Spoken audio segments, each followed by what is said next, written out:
4 or 5 hours ago, I found Izu dead. Izu is his name. The name from the peninsula in Japan, nearby Mount Fuji. So Tux, the other cat, which is more mischievous, is sleeping on the sofa, dead tired. I was looking at myself earlier, but now I'm looking at him and thought about the future for him. It may be funny to say it this way, but the idea is that life goes on. After death, I'm sure he knew something changed. And now resting, sleeping in the house. Usually they sleep outside. I sense that his internal energy flow is being shifted, or again, self-organizing on its own to face the different setting that he is facing right now. So this is a biological process. If he's got the mind, that may be more different, but since he is living in the now, as if in the Garden of Eden, he just followed the way of nature. And that gave me more thought related to this suffering and coming out of it, redistributing the energy, self-organizing itself from the cells of the body. That's in the cat's case, but in human case, we may go through the same. We have the same basic structure of the DNA, yet we have added the brain, meaning the words and logic that we play with. And I said to universe in the mind, with words and logic, and our basic nature from the way of nature manifesting, law of nature is manifesting, like the cats. So we have two universes I often talk about. I remember a case of a woman on TV, and she lost kids due to the hurricane. I think that was the case in Caribbean. And there was the scene of the interview, and I was impressed or surprised to hear that when the interviewer asked her how she is responding, her response was, "No time to think about anything. There are things to do. We have to live." Maybe she had other kids, I don't remember. But I felt a strong energy from her. No time to worry. And that's very like a Zen-like experience or expression, if I may say so, that focus on whatever needs to be done. So that's something I retained maybe 15, 20 years ago, or even more. I saw her focused on doing whatever has to be done. In my case, I never had a major experience of losing someone. So what I can think is that I lost a dog when I was 17 or something. When I cried, the tears came out. Next time was when I was 31, I believe. My grandmother passed away at age 92. Then my father and mother, when they are 77 and 75, that was about 20 years ago, so I must have been about 50 years old at the time. So in my case, I only faced actually one dog and one grandmother, because my father and mother, I was in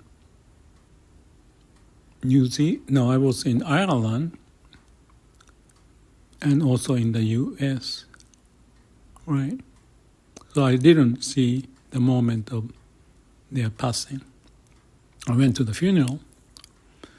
And if you compare my case to the others, I may be more if you call it fortunate. I don't know if there's such a thing, because fortunate may have to pay the price later. In any case, if I look at the Zen monks, what I found it interesting, I think actually that was one of the attractions of Zen. Come to think about it, at certain point I realized that famous Zen monks lived a long life. I even had a list of who lived how long. I think Daisetsu Suzuki was not a monk, but he lived until 96. Well, Buddha is 80. Dogen is a little bit younger. I don't know the cause of it. Ryokan was, I forgot, but 80 some years old, I believe. So many of them, like 90s, are known. And I thought, wow, that must be something to do with their way of life, what to eat and what they do and what they think or not to think. But related to the longevity, if you look at what happened in their life, it's so surprising. Many of them have lost their parents early in their life. Dogen, Daisetsu, Ryokan, Buddha, and on. So clearly there's a relationship of hardship in early days and coming out as a way to cure yourself, find why it happens and how you deal with it. That become a main theme of their life.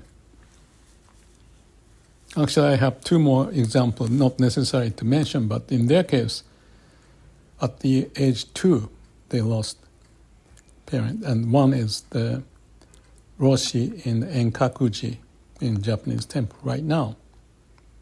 So compared to those people, my case is much different without losing my parents and grandparents early on.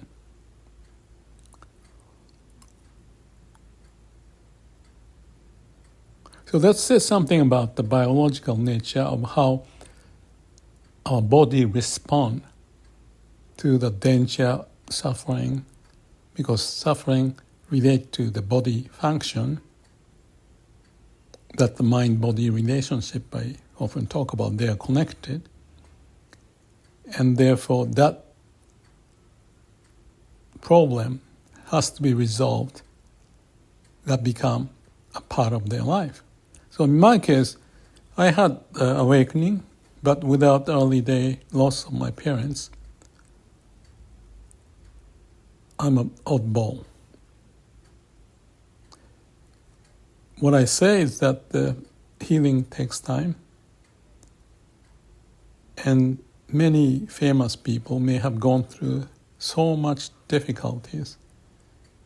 And because of the difficulties, they learn life and be able to communicate when people have problems. Their words mean much more for that reason. So my word may mean much less because I don't have those experiences, except that I had this intuitive sense from early days, figuring out how life can be lived differently, like an example of Pensée Pascal, the experience I had in my teenage days. So my case, Zen monk's case, and others, then I thought about, in addition to that woman I mentioned in the Caribbean, I think you call PTSD, the people who go through difficulties at work or anything similar, that they have a very big scar in their whole system that takes time to recover. And I think there could be a medicine, but natural healing part is something that nature offers. I believe there's that correlation for those who go through cancer detection, and to take action, some may go into this spiritual path and seem to influence what comes out. in terms of the growth of cancer cells and so forth. So there's a mind-body connection and a deep-rooted sense of who we are, how the energy flows. Waku-waku, I talked about aliveness. And be aware, pay attention to what's going on, not at the superficial level of the mind, because the mind has a limitation, I keep talking, but deeper, beyond the mind, to connect to. And therefore, it's so difficult to communicate by words and logic, because it's beyond the word and logic. That's why I say about the biological nature and other expression I use. But with faith, like in the case of Saichi, we have the potential to come out as if we are, what's the word? The person who are enlightened.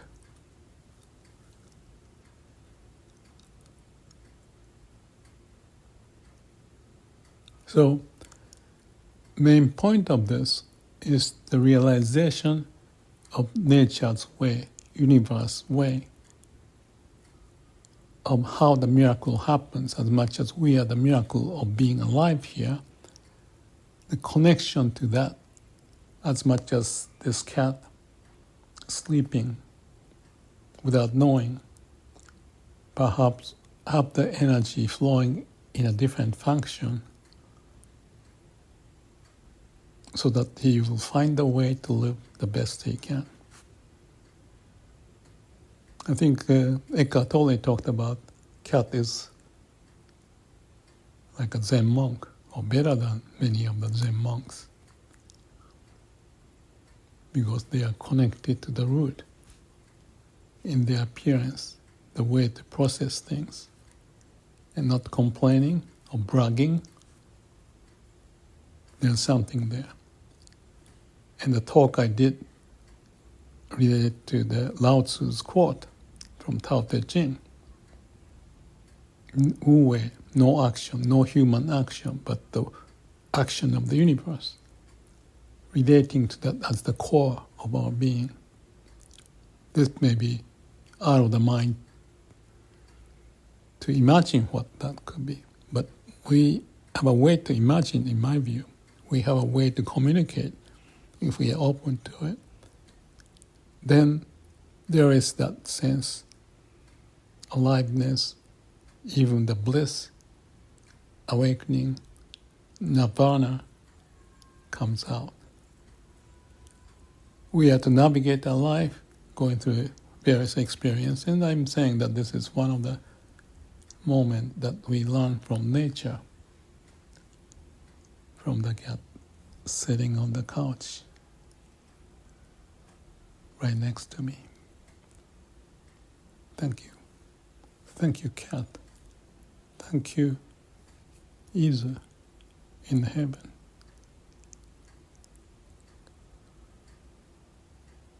Thank you.